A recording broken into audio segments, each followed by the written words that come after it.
Good afternoon, everyone. Today is Friday of the third week in Ordinary Time. I hope you're doing well. Today's a little cold day, isn't it? But it's warm in here. The warmth of God I extend to you as well. We're preparing for Sunday, aren't we? Sunday will be the fourth Sunday in Ordinary Time, and we've been looking at this Gospel of St. Mark's first chapter, verses 21 to 28. Remember, Jesus went to Capernaum on the Sabbath day, and of course, they were astounded by his teaching, and he spoke with authority. What does that mean, to speak with authority? It's not what we normally would think, right? Speaking with but speaking with authority, being convinced yourself of what you're saying. The power and the love and the energy all coming out in your words. How that word has made flesh in the lives of so many people, has taken flesh in their own particular lives. They see it, they witness it, they believe it, they receive it, and it becomes part of them. I want to go to the last part of the gospel again. When he drives out the demon from the person, the unclean spirit convulsed him, and with a loud cry came out of him. All were amazed and asked one another, "What is this?" A new teaching with authority? He commands even the unclean spirits, and they obey him. His fame spread everywhere throughout the whole region of Galilee. His fame, his message. Do you and I make sure that his fame is spread to all that we meet? By little things. Blessing ourselves in public, saying a prayer before our meal. Tomorrow we have a rosary rally at Upper Salford Park at 12 o'clock for life. That's a good witness for us to be there. Tomorrow I'm hearing someone's first confession. Isn't that beautiful? And on Sunday, I'm distributing Holy Communion to a young lady. She'll make her first Holy Communion on Sunday. It's a witness. These people who are petitioning us for the sacrament. I want Jesus. I want Jesus. It's so beautiful when young people are hungering for the sacraments of penance and Holy Communion. That's a witness, isn't it?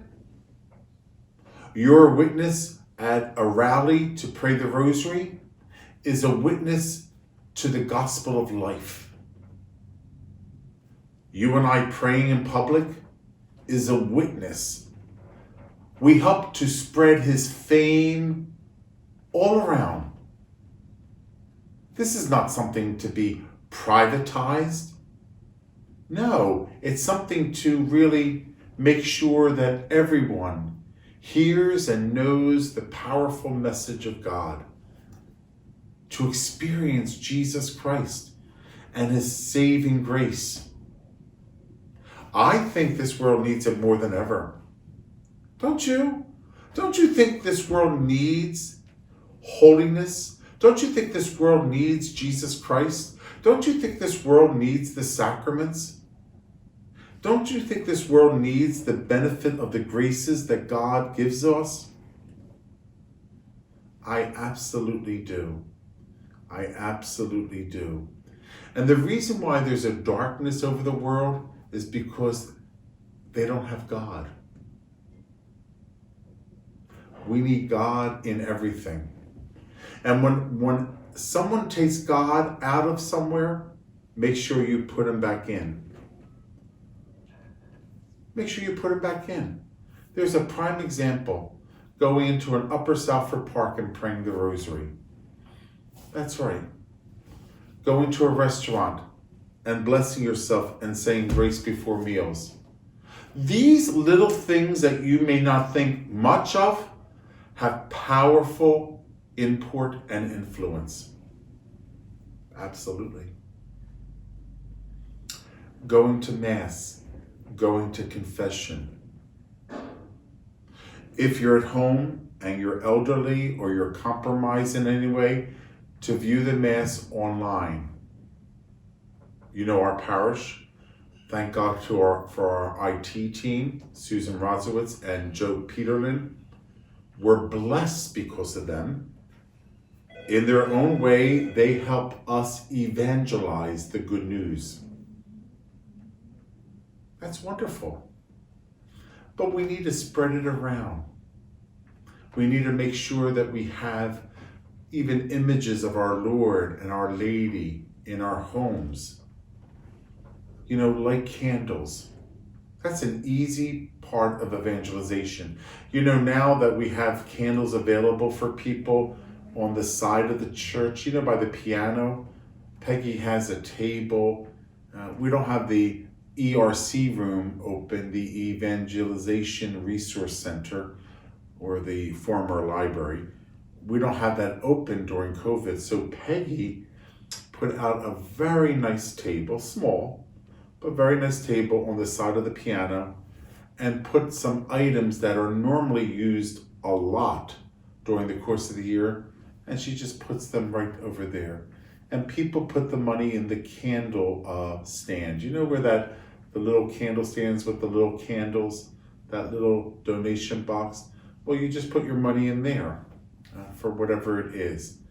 And it's beautiful, isn't it? It's to have that available. But we do that so that we promote the faith as well. You know, people to buy candles or an item that's on that table. We had Christmas cards, religious Christmas cards there. Any little thing to help his fame spread everywhere.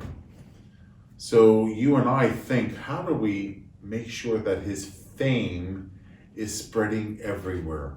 By, of course, speaking about him, by making sure that we display these public acts of faith so that people, not that they have to watch us, not that we're doing it for them, but it's public.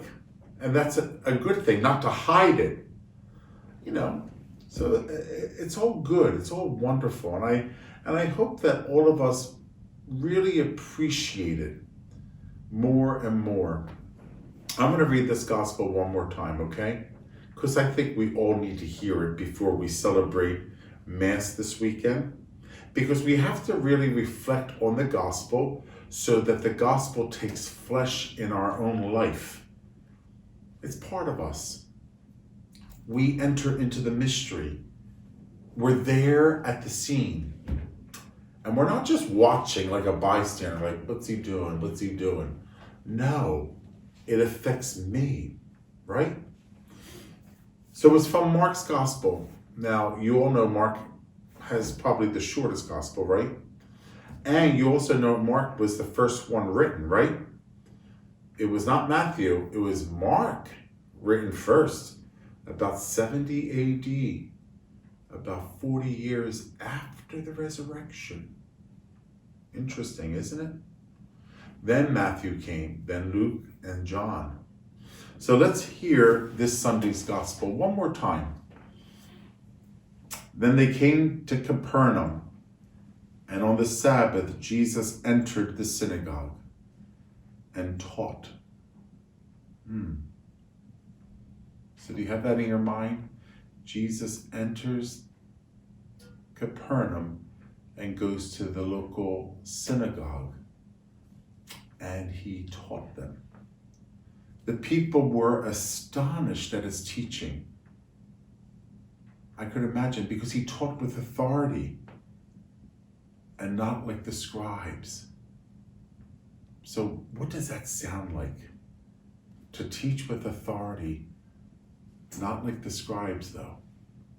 To be convinced that this is the saving message. In their synagogue was a man with an unclean spirit. That's sad, isn't it? An unclean spirit. He cried out. This is the unclean spirit crying out of the man.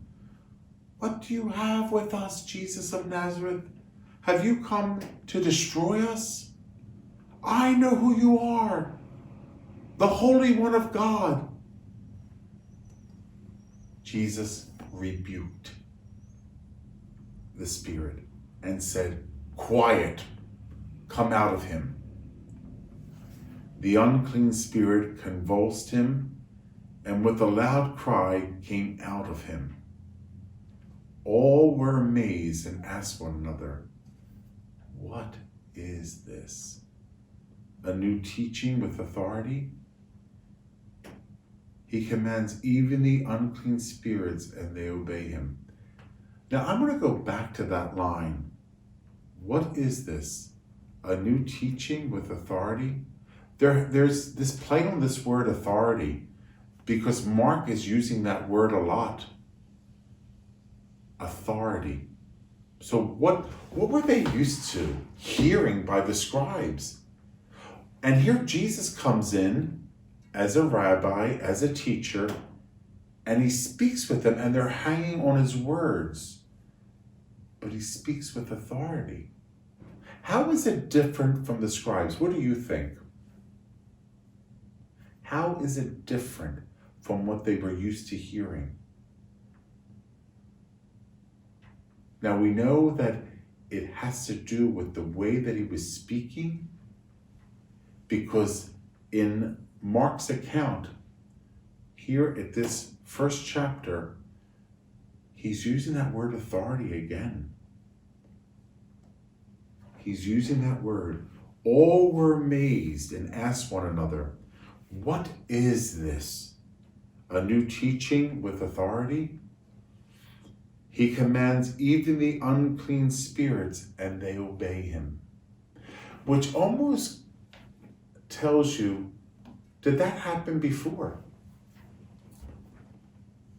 Even the unclean spirits obey Jesus because of how he spoke, how he was convinced of what he was saying, how he believed it from the very center of his soul. Absolutely. His fame spread everywhere throughout the whole region of Galilee. They kept on talking and talking about it. They were excited. Are you excited about Jesus? Do you love him? Do you actually absolutely love him? And do you want to spread his goodness to others? I think we need to do that more and more. I think we need to talk about it more and more. I think we have to encourage other people to receive the sacraments. Remember, the sacraments are what? Encounters with the risen Jesus. Okay, if they are the encounters with the risen Christ, will you want your children to have a part of that? Absolutely. Won't you want your children to be baptized? Absolutely. Make their first confession and first Holy Communion and confirmation? Absolutely. They're encounters with the risen Christ, the real presence. Absolutely. Or don't you believe? That's a major, important question. Even the unclean spirits obey him. He taught with authority. They hung on his words.